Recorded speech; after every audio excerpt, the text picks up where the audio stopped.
ইব্রাহিম আলাইহিস সালাম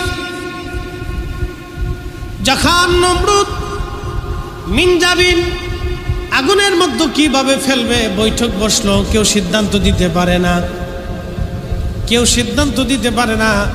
তখন ওই দেশের একজন লোক ছিল, বৃদ্ধ, খুব বয়স্ক এবং মেধাবী বিজ্ঞানী। সে বলল, আমি একটা অস্ত্র বানাই দিব, এই অস্ত্রটার উপরে রেখে ইব্রাহিমকে ফেলে দেওয়া হবে।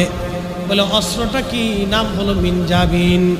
যেই অস্ত্রের উপরে বসে রশি ধরে টান দিলে একবারে অস্ত্রটা দিয়ে পাথর নিক্ষেপ করে বড় বড় বিল্ডিং ভাঙা হতো।